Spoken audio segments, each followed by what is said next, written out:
Hello বন্ধুরা, নতুন একটা ভিডিওতে তোমাদেরকে স্বাগতম। জগদ্ধাত্রী ধারাবাহিকের আরেকটি নতুন পর্বে দেখা যায় যে বাড়ির সবাই কাকনের বিয়ে নিয়ে ব্যস্ত হয়ে পড়েছে, আর কৌশিকী নিজের মেয়েকে ভালো করে বিয়ে দিতে পারছে বলে অনেক খুশি হয়।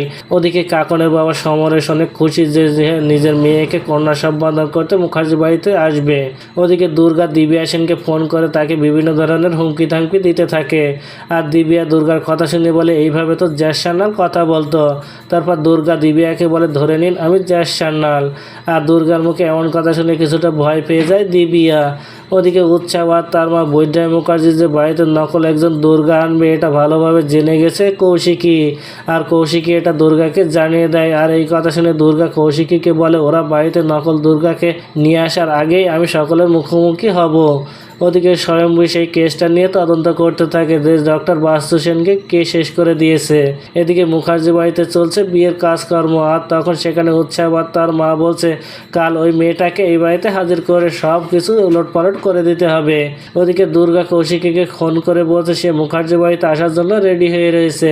তাহলে কি এবার নকল দুর্গা বাড়িতে ঢোকার আগেই কৌশিকী আসল দুর্গাকে নিয়ে এলে চমকে উঠবে বৈদ্যাই ও উৎসব? তো বন্ধুরা, কি ঘটতে চলেছে গল্পে এবার জানতে হলে আমাদের সাথেই থাকুন। ধন্যবাদ।